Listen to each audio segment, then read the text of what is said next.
Bismillahirrahmanirrahim. Assalamualaikum warahmatullahi wabarakatuh. Alhamdulillahi rabbil alamin. Wassalatu wassalamu ala sayyidil mursalin wa imamil muttaqin Nabiyyina Muhammadin wa ala alihi wa sahbihi wa man tabi'ahu bi ihsanin ila yaumiddin. Allahumma inna nas'aluka ilman nafi'a wa rizqan tayyiba wa amalan mutaqabbala. Allahumma inna nas'aluka ilman nafi'a wa rizqan tayyiba wa amalan mutaqabbala. Allahumma inna nas'aluka ilman nafi'a wa rizqan tayyiba wa amalan mutaqabbala. Allahumma ij'alna minal khashi'in. Allahumma ij'alna minas salihin. Allahumma la takilna ila anfusina tarfata 'ain. Amma ba'du. Baik, kita melanjutkan kajian tafsir surah An-Naba. Kali ini yang kita bahas adalah ayat 21 sampai 25 insyaallah. Kita baca bersama-sama dulu. A'udzu billahi minasyaitonir rajim. Bismillahirrahmanirrahim. Inna jahannama kanat mirsada. Inna jahannama kanat mirsada. Lit-taghina ma'aba. Lit-taghina ma'aba. Labithina fiha ahqaba. Labithina fiha ahqaba. La yadhuquna fiha bardan wala sharaba. La yadhuquna fiha bardan wala sharaba. Illa hamiman wa ghassaqa. Illa hamiman wa ghassaqa. Ayat ini berbicara tentang neraka dan gambaran neraka seperti apa, siksaannya seperti apa, yang itu merupakan lanjutan dan penjelasan lebih terperinci dari ayat-ayat sebelumnya yang menggambarkan tentang hari kiamat. Jadi mulai ayat Inna yaumal fasli kana miqata itu dijelaskan bagaimana rincian kejadian kiamat itu. Jadi setelah diterangkan bagaimana hari fasl atau hari penghisapan itu, kemudian bagaimana ditiup trompet, bagaimana manusia dikelompokkan menjadi afwaja, kelompok-kelompok sesuai dengan minat dan kecenderungan masing-masing di dunia yang membuat mereka jadi mengumpul itu. Lalu kemudian diterangkan bagaimana langit dibuka pintu-pintunya sehingga para malaikat yang tinggal di sana turun semuanya untuk menjadi saksi manusia di hari penghisapan. Lalu bagaimana gunung dibuat hancur dan lenyap dari tempatnya. Lalu kemudian secara alami orang akan bertanya, setelah itu apa lagi? Setelah itu akan muncul pertanyaan, setelah itu apa kejadiannya? Nah, maka kemudian seakan-akan dijawab dengan deskripsi tentang neraka dari ayat 21 ini sampai beberapa ayat selanjutnya. Nah, deskripsi tentang neraka didahulukan daripada deskripsi tentang surga. Itu konteksnya adalah karena ayat di awal itu menerangkan tentang pengingkaran orang-orang musyrik terhadap hari kebangkitan. Jadi seakan-akan Allah ingin menerangkan ini loh akibatnya. Kalau kamu mengingkari hari kebangkitan, maka kamu akan menempati negeri yang sangat mengerikan bernama neraka ini. Nah, seakan-akan begitu ya konteksnya. Oke, sekarang kita analisis per kata. Inna bermakna sesungguhnya. Itu adalah harf takkid. Sudah saya terangkan sebelumnya dalam ilmu balaghah. Orang yang diajak bicara itu ada tiga kondisi. Ada khalid zihni yang kosong informasi, ada mutaraddid, ada orang yang ragu, dan ada orang yang munkir, orang yang mengingkari informasi itu. Kalau seseorang itu khalid zihni, informasinya biasa, tidak ada penekanan apa-apa. Tapi kalau mutaraddid, ragu, mulai ada penekanan. Inna sesungguhnya, itu sesungguhnya dipakai untuk orang yang ragu terhadap informasi. Kalau sudah mengingkari, maka dikasih sumpah. Wallahi misalnya, demi Allah, atau wal asri, demi masa, wasyamsi wa duhaha, demi matahari dan cahaya duha dan sebagainya. Itu dipakai untuk konteks orang yang mengingkari informasi. Dan di sini pakai kata inna itu menunjukkan berarti orang-orang Arab yang diajak bicara Rasulullah saat turun ayat ini, itu statusnya berarti meragukan, mutaraddid, meragukan. Jadi bukan tidak percaya sama sekali, tapi meragukan. Ya, meskipun nggak semuanya, mungkin mayoritas itu bagaimana. Kenapa? Karena sebenarnya istilah neraka itu sudah familiar di kalangan orang Arab. Ini kalau kita kaji di kitab-kitab sirah nanti ketemu itu riwayat yang menunjukkan bahwa orang Arab sebenarnya bukan hal baru mengenal istilah neraka. Kalau dikaitkan dengan keberadaan Ka'bah, maka itu masuk akal. Kenapa? Karena Ka'bah dibangun oleh Nabi Ibrahim, dibantu oleh Nabi Ismail. Artinya berarti orang-orang Arab sebenarnya mendapatkan dakwah dari Nabi Ibrahim dan Nabi Ismail. Berarti kenal sebenarnya istilah neraka itu. Termasuk di Arab kan banyak juga nabi-nabi yang diutus di tanah Arab itu selain Nabi Ibrahim dan Nabi Ismail. Seperti misalnya Nabi Soleh dikirim kepada umat Samud. Itu kan orang Arab itu. Samud itu Arab yang kuno banget, yang sudah Arab Baidah, sudah musnah. Termasuk kaum Ad. Ya. Diutus Nabi Hud di sana, yang orangnya gede-gede itu. Nah, itu juga Arab, tapi Arab Baidah, Arab yang sudah kuno, sudah musnah. Jadi adanya nabi-nabi dan rasul-rasul di tanah Arab itu bukan sesuatu yang benar-benar asing, enggak. Ada. Cuma seiring dengan berjalannya waktu, kemusyrikan masuk ke tanah Arab, lama-lama itu dilupakan sampai levelnya itu menjadi seperti mitos begitu. Ya, sehingga saya teringat peristiwa tentang ramalan seorang dukun wanita di kabilah Bani Zahrah. Di kabilah Bani Zahrah itu, suatu saat dia itu meramalkan bahwa nanti dari kabilah ini itu akan muncul nazirah atau wanita yang melahirkan nazir. Apa itu nazirah? Nazirah itu wanita yang menjadi juru pengingat. Dari kata anzara. Anzara itu kan mengingatkan. Jadi dukun ini meramalkan nanti akan muncul seorang wanita yang menjadi juru nazirah, juru pengingat.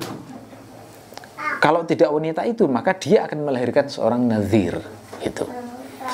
Nah, ketika dia meramalkan begini, lalu kemudian wanita-wanita Bani Zahrah yang masih gadis-gadis dikumpulkan untuk dicek tanda-tandanya, ada apa tidak.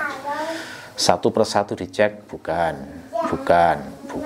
Sampai ketemu Aminah binti Wahab, ibunya Rasulullah. Langsung komentar, wah ini nazirah. Ini atau wanita ini akan melahirkan seorang nazir, juru pengingat itu. Nah, dan ternyata kan memang melahirkan Rasulullah.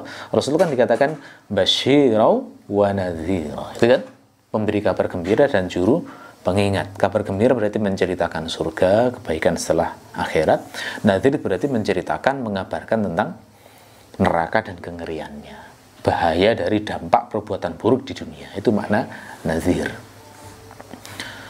Lalu kemudian orang Bani Zahrah tanya, kalau neraka jahanam apa itu? Gitu. Lalu kemudian si dukun tadi bilang nanti akan diterangkan dengan detail oleh sang nazir. Ya, artinya apa? Berarti istilah neraka itu sudah familiar, gitu ya. Di kalangan orang itu sudah ada itu. Nah, cuma di kalangan orang Quraisy ada yang meragukannya. Karena ragu, maka di sini rahasianya kenapa pakai kata inna. Ini mengungkapkan bagaimana kondisi kultur masyarakat Arab waktu itu. Ini harus kita pahami. Jadi setiap kata di Quran itu bermakna, tidak mungkin sia-sia. Jadi hanya mengkaji inna ini sudah bisa membayangkannya. Oh, ternyata konteks turunnya ayat ini itu kondisi masyarakatnya kayak gitu. Terkait dengan hari akhir itu ternyata begitu. Ada yang sudah pernah mendengar itu, tapi ragu, masa ada sih kayak begitu, gitu ya. Akhirnya kemudian dipakai kata inna, sesungguhnya. Jadi pas dengan penjelasan dalam ilmu balaghah bahwa semua takkid, penekanan itu konteksnya adalah mukhatabnya, yang diajak bicara itu mutaraddid, ragu orangnya. Adapun kata jahannama, ya, jahannama itu isim alam. Isim alam untuk menyebut sebuah negeri tempat siksaan di akhirat. Ya. Orang Arab itu kalau disebut Jahannam, Jahannam itu sudah dipakai dalam syair-syair Arab di masa lalu. Bayangan orang Arab kalau disebut Jahannam itu adalah sebuah sumur begitu yang dalam sekali dan penuh api. Nah, itu kalau dikaji di syair-syair begitu. Jadi kalau disebut Jahannam itu enggak asing juga mereka. Ini bukan kata asing, enggak dikenal orang Arab, enggak. Jadi saat turun ayat ini tidak protes mereka, karena memang itu termasuk bagian dari bahasa Arab yang fusha. Cuma bayangan mereka adalah itu sebuah sumur yang dalam dan penuh dengan api. Jadi sudah cukup menggambarkan kengerian awal, ya. Karena memang istilah-istilah di Quran itu bahasanya itu kan menggambarkan akhirat, memakai kata-kata yang sifatnya bisa mendekati dari fakta di akhirat itu. Nggak mungkin menggambarkan total, nggak mungkin. Tapi memilih kata-kata yang paling dekat dengan persepsi dan bayangan orang Arab yang menerima wahyu tersebut, yang menerima Quran dan risalah dari Nabi tersebut, gitu ya. Sebagai contoh misalnya, kalau mau disebut surga, Allah ingin memberitakan tentang keindahan surga. Kenikmatan surga itu sebenarnya kan tidak mungkin dideskripsikan dengan bahasa kalau mau total, ya kan? Karena semua fantasi terliar kita terkait dengan keindahan surga, maka surga jauh lebih indah. Makanya gambaran Nabi adalah ma la ainun ra'at wala udhunun sami'at wala khatara ala qalbil bashar. Tidak pernah dilihat mata, tidak pernah didengar oleh telinga, dan tidak pernah terlintas pada hati manusia. Itu menunjukkan betapa indahnya, luar biasa sekali surga itu. Sehingga bahasa manusia sebenarnya nggak bisa menampung itu. Seluruh makna keindahan di surga itu nggak bisa. Yang paling mungkin hanya dalam bentuk pendekatan. Gitu ya. Kata apa yang dipakai oleh manusia yang paling dekat dengan gambaran surga, maka dipilih kata jannah. Ya, jannah itu makna bahasanya taman. Karena di antara semua kata di bumi ini, yang paling dekat dengan keindahan surga taman memang. Ada bunganya, baunya wangi, ya kan? Air terjun, buah-buahan. Itu paling dekat. Tapi nggak menggambarkan seluruhnya.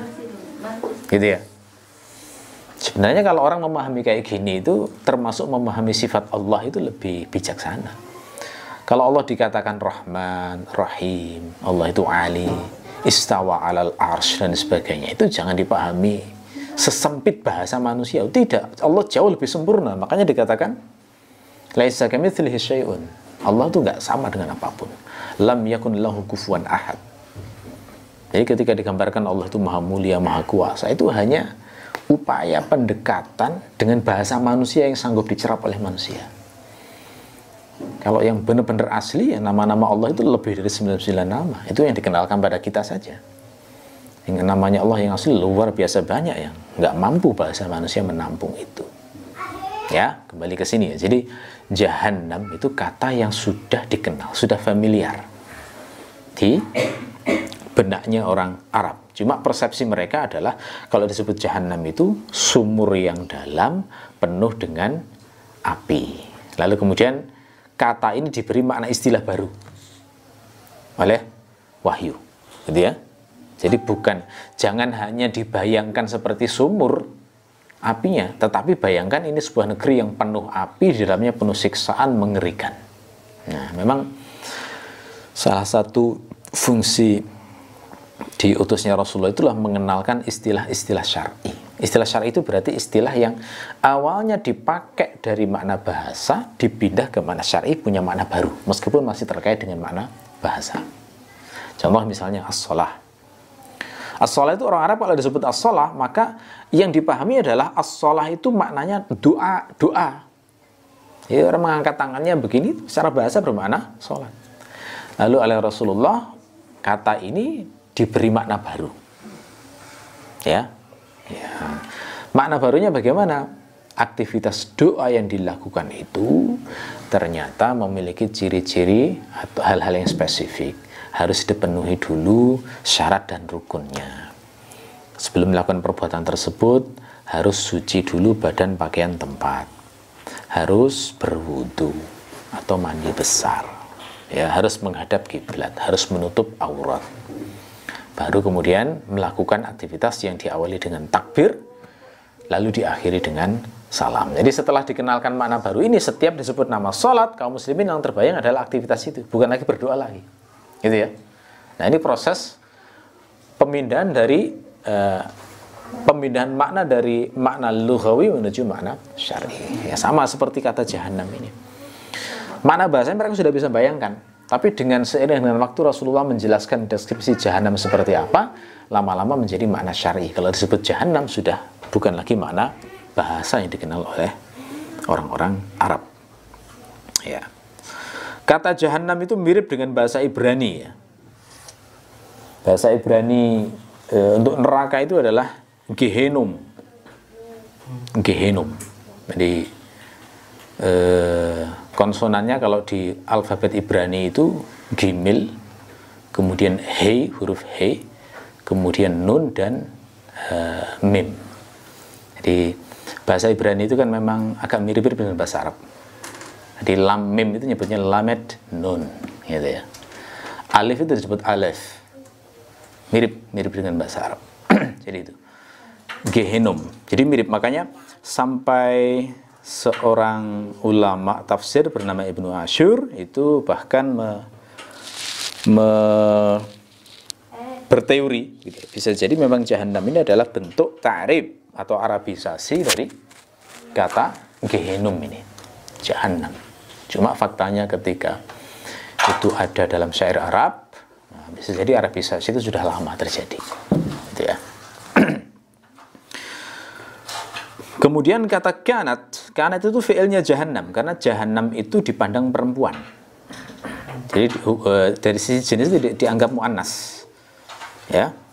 Jadi bukan kana, kalau kana untuk muzakkar, kanat itu untuk mu'annas. Jadi jahannam itu fi'ilnya, kanat itu fi'ilnya jahannam. Mirsada, mirsad itu adalah kata berwazan mif'al. Mif'al itu biasanya untuk alat. Misalnya fataha membuka diubah ke wazan mif'al menjadi miftah, alat membuka. Ya. Tetapi di sini kata mirsad itu wazan mif'al yang bermakna isim makan. Jadi bisa wazan mif'al bermakna isim makan, nama tempat itu bisa. Misalnya kata minhaj. Minhaj itu bisa dari kata nahaja. Nahaja itu menempuh. Minhaj tempat yang ditempuh. Minhajut talibin misalnya. Jadi jalan yang ditempuh oleh para santri atau para murid misalnya, ya. Nah, jadi mirsad berarti dari kata rasoda. Rasoda itu apa maknanya? Rasoda bermakna mengawasi.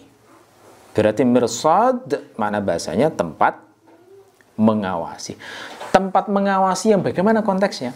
Orang Arab kalau menggunakan kata mirsad, itu konteksnya adalah suatu tempat yang dipakai untuk mengawasi musuh yang direncanakan untuk disergap dan dibunuh dengan tiba-tiba. Nah, itu kata mirsad. Berarti sekarang bayangkan, kalau misalnya neraka jahanam digambarkan sebagai mirsad, inna jahannama kanat mirsada, itu berarti terjemahan harfiahnya kan begini. Sesungguhnya neraka jahanam itu adalah tempat untuk mengawasi, kan begitu ya makna bahasanya. Nah, ketika makna mirsad itu seperti yang saya deskripsikan tadi, berarti bisa kita bayangkan seakan-akan neraka jahanam itu dipakai tempat untuk mengawasi dan menunggu orang-orang yang hendak dijebloskan ke dalamnya. Setelah itu nanti disambar, kemudian dimasukkan sehingga nggak bisa keluar lagi. Nah, gambarannya kayak gitu. Siapa yang menunggu? Yang menunggu adalah khazanatun nar, para malaikat penjaga neraka. Jadi kalau membaca inna jahannama kanat mirsada, itu secara otomatis kita membayangkan malaikat yang menjaga neraka mengawasi orang-orang yang sudah disiapkan oleh Allah untuk masuk ke dalam neraka jahanam tersebut. Dan malaikat penjaga neraka itu dalam hadis digambarkan sebagai makhluk yang garihul manzar, sangat mengerikan rupanya. Sampai ada riwayat, seandainya di neraka itu tidak ada siksaan kecuali hanya melihat wajah dan tubuhnya malaikat, itu sudah cukup sebagai siksaan.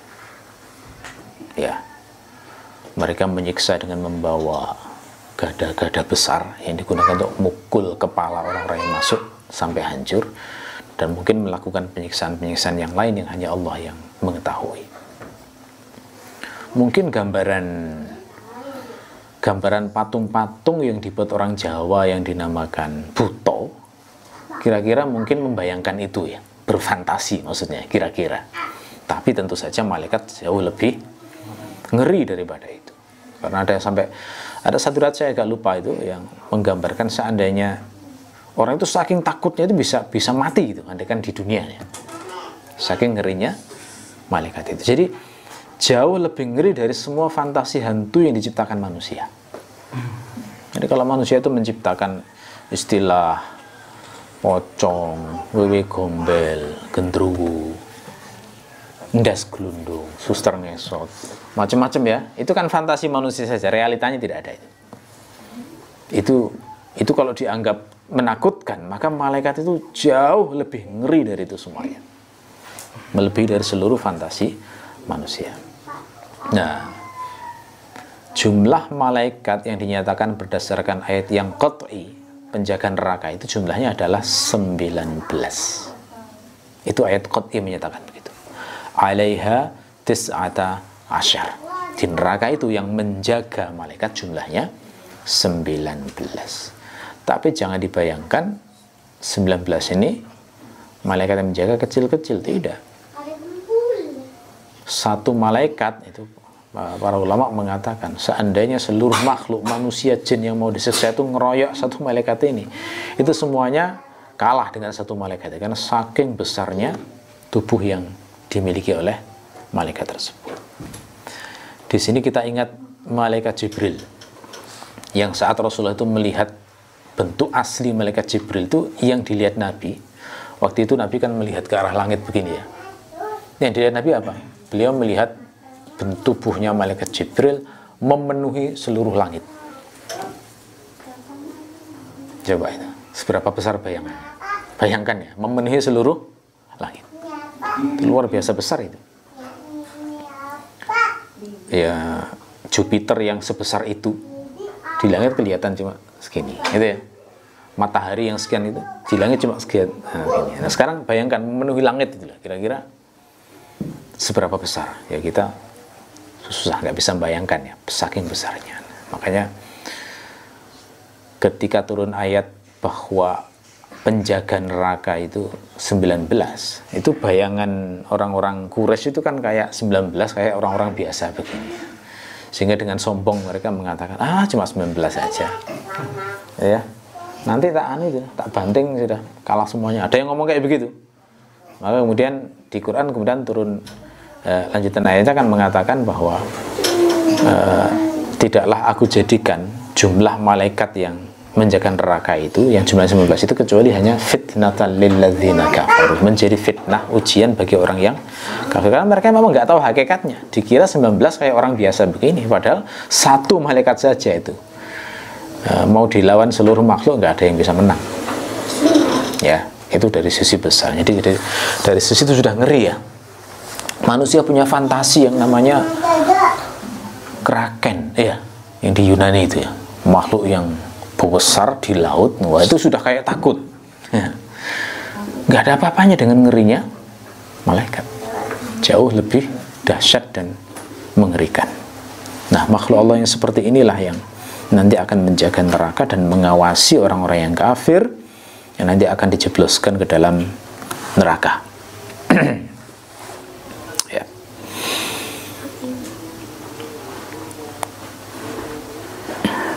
Mirsad juga mungkin bermakna mubalaghah.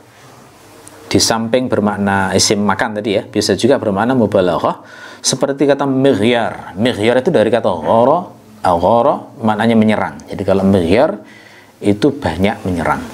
Tapi kalau mirsad dimaknai mubalaghah berarti maknanya adalah banyak mengawasi, karena memang akan menerima banyak orang-orang kafir yang disiksa di sana. Mungkin juga dimaknai masdar dari kasara soda itu ya. Jadi kalau dimaknai masdar maknanya hampir mirip dengan mubalaghah tadi, karena bermakna tidak ada satupun yang bisa luput dari neraka jahanam itu. Ya. Nah, dari satu ayat ini ada satu ilmu penting tentang gaib yang bisa kita simpulkan. Hal yang qat'i adalah neraka itu hak, neraka itu ada, dan itu mahsus, itu nyata, bukan maknawi ya. Siksaannya bukan maknawi, tapi sifatnya fisikal, mahsus. Dan di antara nama neraka itu adalah jahanam. Neraka itu namanya banyak macam-macam. Salah satunya jahanam ini. Ya. Oke. Kita lanjutkan. Lit-taghina ma'aba. Lit-taghina, li bermakna untuk. At-taghin itu isim fa'il dari kata tagha. Isim fa'il itu adalah kata yang bermakna pelaku. Ya. Apa makna tagha? Makna tagha secara bahasa atau masdarnya tughyan itu adalah tajawuzul haddi fi adamil iktirath bihaqqil ghairi wal kibru. Ya.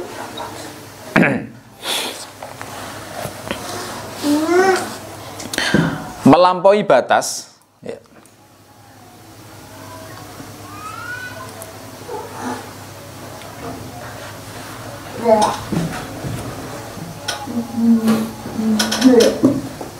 Tolong berbagi. Tajawuzul haddi, melampaui batas dalam hal apa? Dalam hal tidak peduli terhadap hak orang lain, disertai dengan kesombongan. Ya, dari kata tagha. Tagha itu nanti dipecah jadi banyak ya kalau di Quran ya. Nanti munculnya jadi tagha, jadi taghin, jadi taghut, ya kan? Banyak itu nanti. Maka harus ngerti maknanya secara bahasa. Biar kita ini tidak salah, mudah untuk memahami tafsirnya kalau ketemu ayat ini dengan berbagai macam pecahan katanya. Ya. Jadi tagha atau tughyan itu maknanya adalah tajawuzul haddi fi adamil iktirath bihaqqil ghairi wal kibru, melampaui batas dalam hal ketidakpedulian terhadap hak orang lain disertai dengan kesombongan. Ya, orang nggak peduli atau cuek itu kan sifat yang sangat mudah ditemui di manapun ya. Kita sendiri mungkin punya beberapa sifat cuek itu punya, ya. Tapi ada sifat cuek yang levelnya itu buruk, yang sampai dinamakan tagha. Sifat cuek yang buruk itu bagaimana? Jika sampai levelnya tidak peduli dengan hak orang lain. Jadi sampai menzalimi orang lain. Misalnya utang. Setelah utang gak dibayar-bayar. Itu secara bahasa masuk tagha dia, melampaui batas sudah. Melampaui batas karena gak peduli dengan hak orang lain. Nah, jadi misalnya janjinya dilunasi 2 bulan lagi, setelah 2 bulan pura-pura lupa atau ingat tapi tidak diprioritaskan. Itu termasuk melampaui batas karena sudah tidak disertai, tidak peduli dengan hak orang lain. Tapi tagha itu disertai dengan al-kibru, dengan kesombongan. Nah, jadi karena merasa dirinya lebih hebat, merasa lebih kuasa, atau merasa dirinya lebih baik, maka dia kemudian muncul keangkuhan dan kesombongan yang membuat tidak peduli dengan hak orang lain. Nah, yang dimaksud di sini itu adalah orang-orang musyrik. Ini maksud dengan tauhin di sini. Orang-orang musyrik. Kenapa? Karena orang musyrik itu melakukan penyekutuan Allah dan itu adalah puncak dari tagha. Enggak peduli hak Allah seburuk-buruk melanggar hak itu kan haknya Allah toh, karena Allah yang menciptakan kita. Ya, hak orang lain itu kalau dilanggar buruk, tapi hak Allah dilanggar itu paling buruk. Nah, hari ini orang-orang yang jauh dari wahyu dan dari ilmu itu kan memandang bahwa yang paling besar adalah hak manusia, kan begitu ya, karena kurang ilmu. Sehingga hari ini yang dianggap besar itu, misalnya yang diangkat di isu nasional adalah darurat korupsi misalnya. Itu betul melanggar orang buruk itu memang iya, betul. Darurat terorisme misalnya, membunuh, pengacauan misalnya ya, itu dianggap besar. Tapi kemusyrikan nggak dianggap besar, coba, ya kan?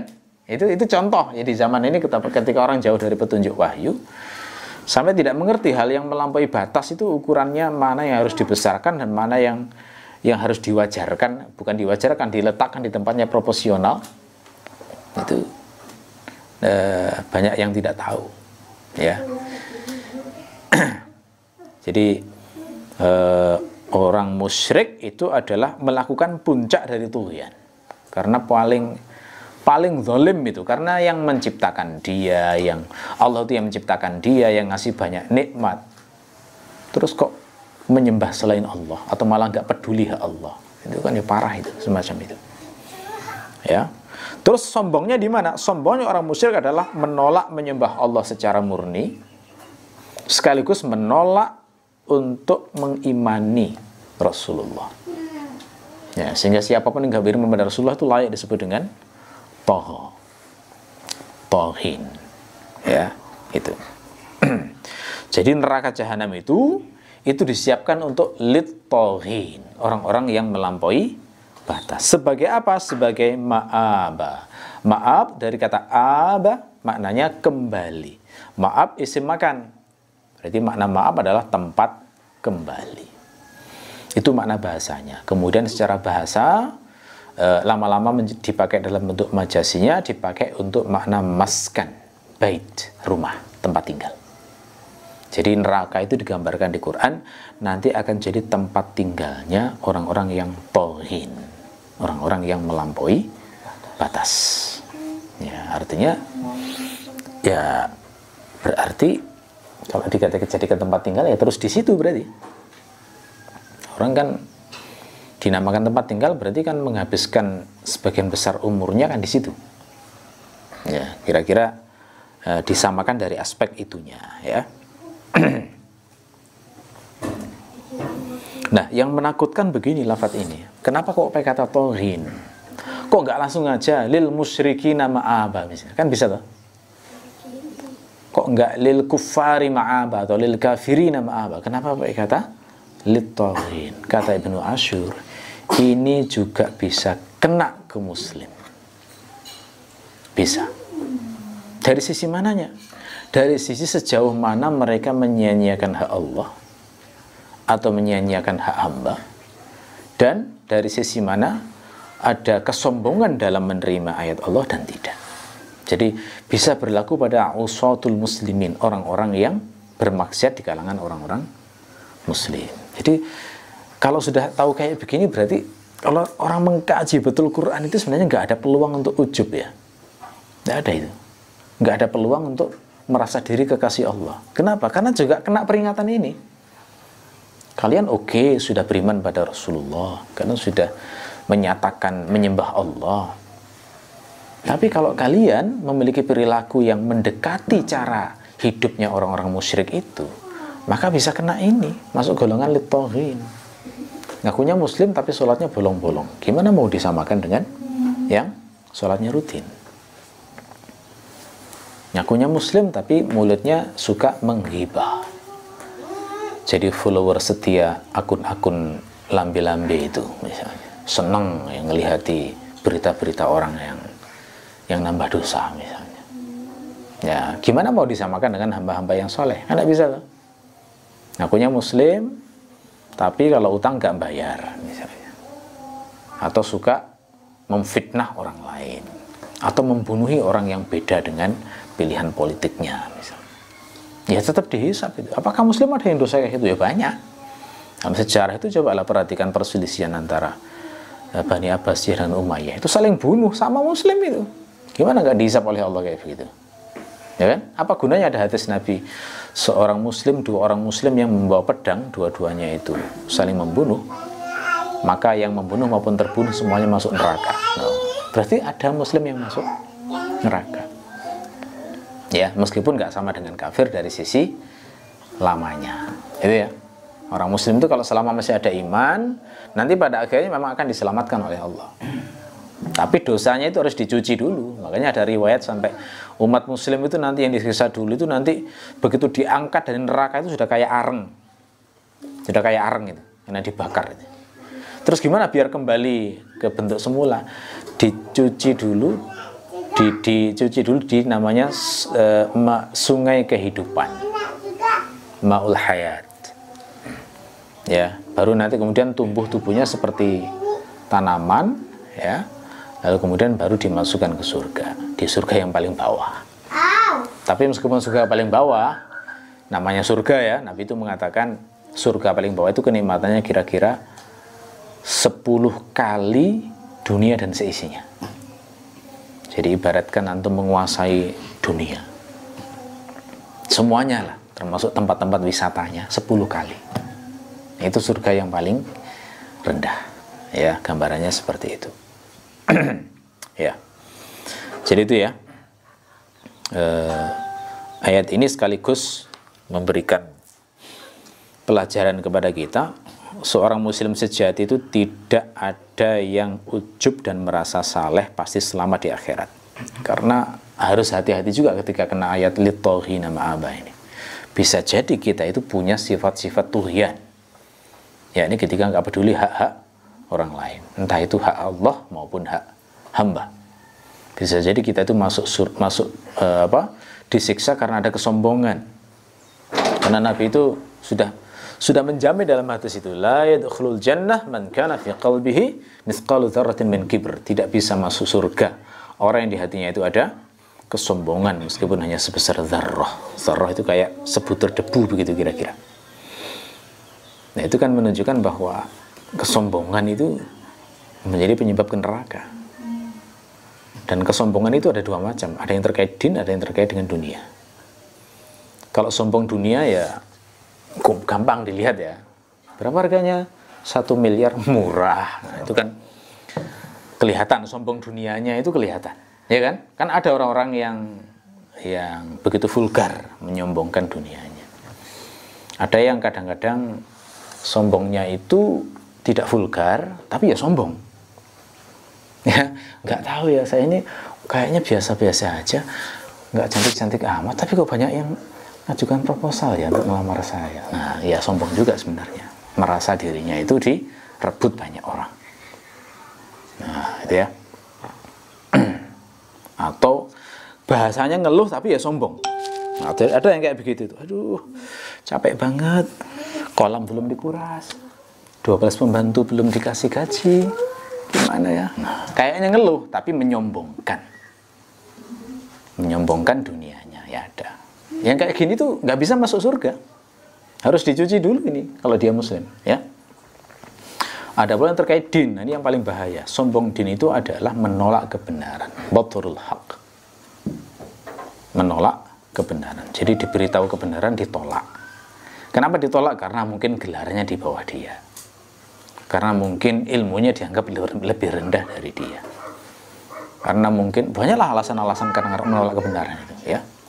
Dan hari ini tuh masih banyak yang punya sifat-sifat semacam itu, dan masuk ini tauhid ini masuk di sini. Karena definisi tauhid tadi saya katakan mengandung dua unsur, tidak peduli hak orang lain dan kibar, kesombongan.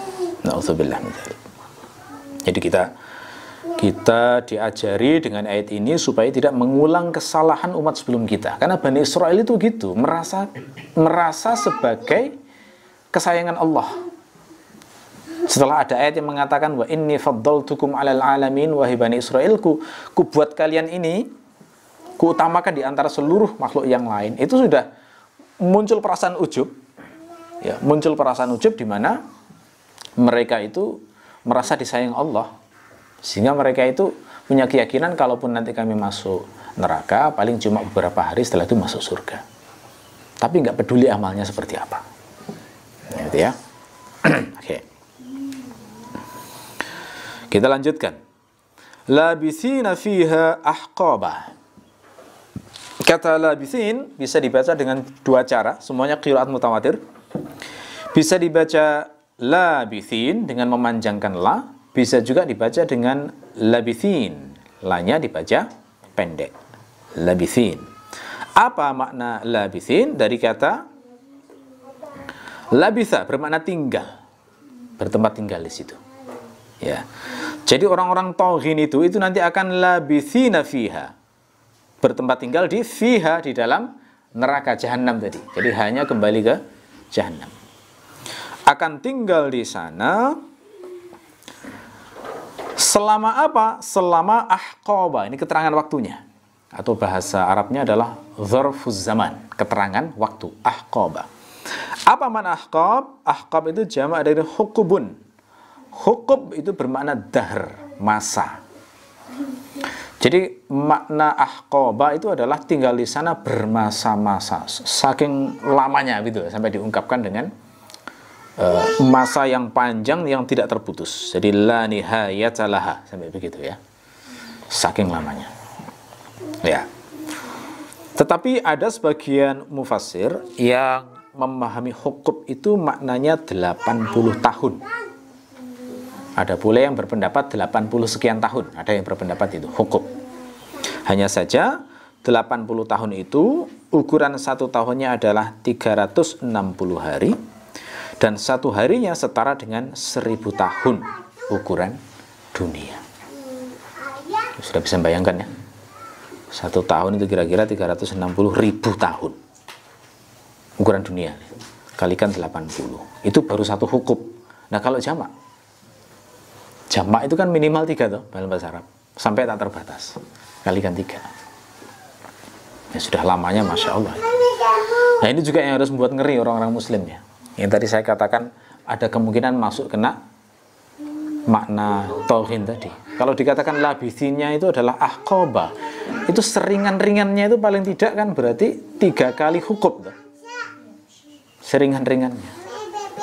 Jangan bayangkan disiksa paling 1 jam, 2 jam. Oh tidak. Itu maghrur. Ayat Quran mengatakan begitu. Kalau sudah tahu labithina fiha ahqaba, itu orang bisa nangis betul itu kalau ngerti hakikatnya betul. Ya. La yazuquna fiha bardaw wala syaraba. La yazuquna, la bermakna la nafiyah, bermakna tidak. Yazuquna itu fi'ilnya taghin tadi ya, orang-orang yang melampaui batas itu. Yazuquna dari kata zaqa. Zaqa itu makna bahasanya adalah idrakut ta'mit ta'am wasyarab, merasakan rasa makanan atau minuman. Jadi kalau misalnya saya mengambil daging kemudian saya kunyah, itu makna aktivitasnya dinamakan zaqa, merasakan, mencicipi. Atau mengetes teh apakah sudah manis apa tidak kemudian saya minum. Nah itu secara bahasa dinamakan zaqa, mencicipi. Kemudian secara majazi dipakai untuk semua hal selain makanan dan minuman. La yazuquna fiha, mereka tidak merasakan, terjemahnya begitu ya. Fiha hanya kembali ke ahqab.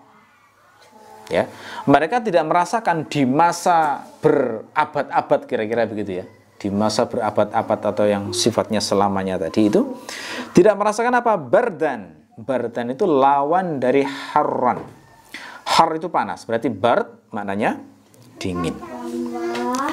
Jadi orang yang masuk dalam neraka itu tidak pernah merasakan rasa dingin.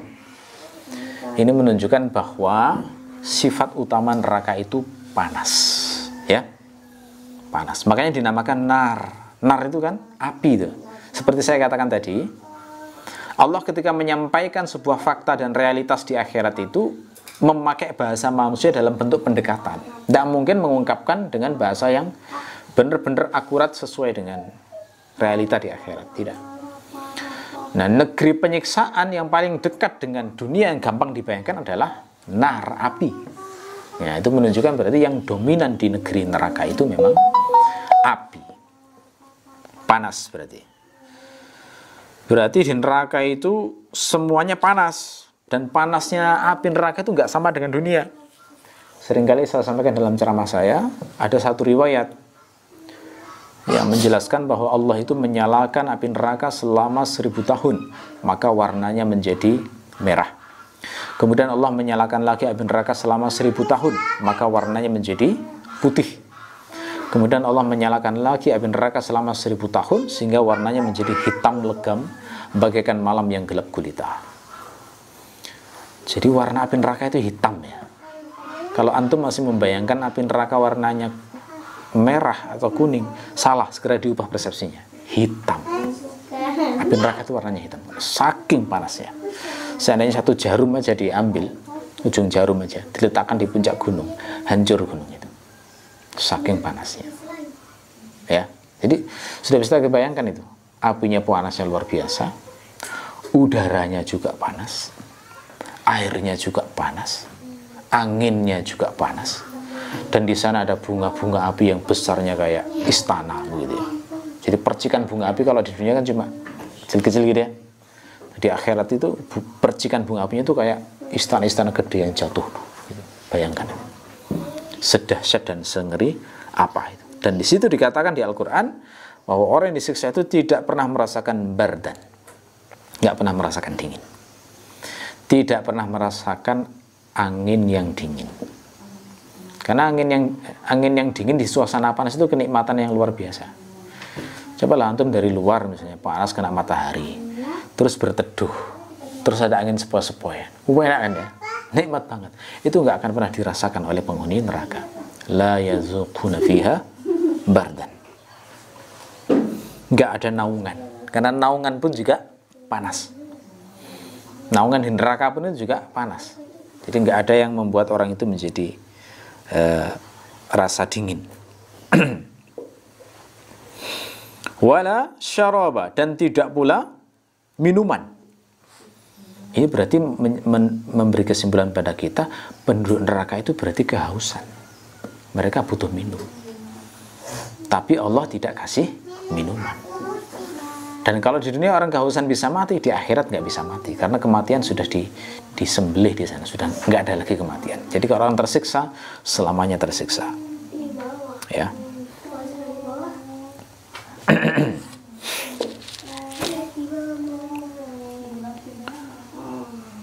Illa hamimah wa ghassaqa. Kecuali, ya maksudnya ini sambungannya dengan syarab. Tapi kalau Ibnu Asyur mengatakan ini istisna munqati', jadi seakan-akan kalimat baru. Kecuali hamiman. Apa itu hamim? Hamim itu maknanya adalah ma'an harran ghayatal hararah. Ya. Atau kalau bahasa Ibnu Asyur, al-ma'us syadidul hararah, air yang sangat panas.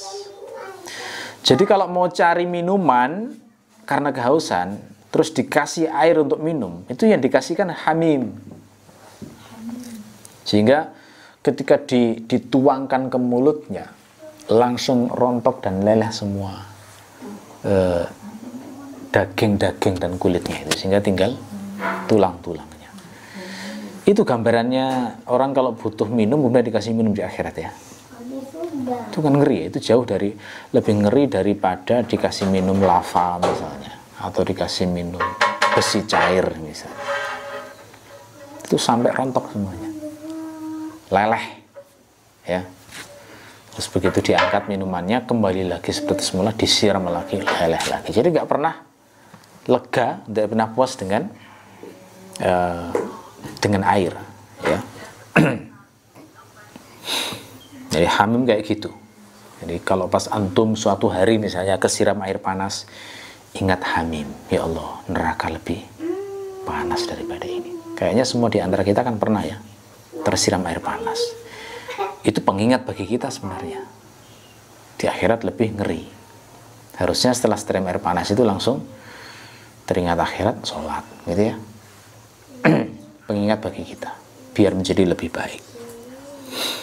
Wa ghassaqa. Ghassaq itu bisa dibaca dengan dua cara, tasydid atau takhfif. Jadi bisa dibaca ghassaqa atau ghasaqa. Dua-duanya benar, qiraat mutawatir. Makna ghasaq apa? Makna ghasaq adalah shadid, yakni darah bercampur nanah yang keluar dari luka-luka penduduk neraka. Jadi penduduk neraka itu berarti terluka. Berdasarkan ayat ini penduduk neraka itu berarti terluka dan membusuk. Lukanya membusuk sampai keluar darah dan nanah, dan jumlahnya banyak sampai bisa menjadi minuman yang dituangkan ke mulut orang-orang yang kehausan di tengah-tengah neraka. Nauzubillah min dzalik. Jadi ingat kayak gini itu pas ketemu luka, terbakar, kemudian bernanah, terasa sakit, bengkak. Itu termasuk ayat bagi kita supaya ingat di neraka itu ada juga kayak gini tapi lebih dahsyat dan lebih mengerikan, sehingga bisa lebih takut lagi kepada Allah. Ya. Itu ya beberapa tafsir penting yang perlu saya sampaikan di kesempatan kali ini. Barangkali sebelum diakhiri ada yang mau tanya, silakan. Oke.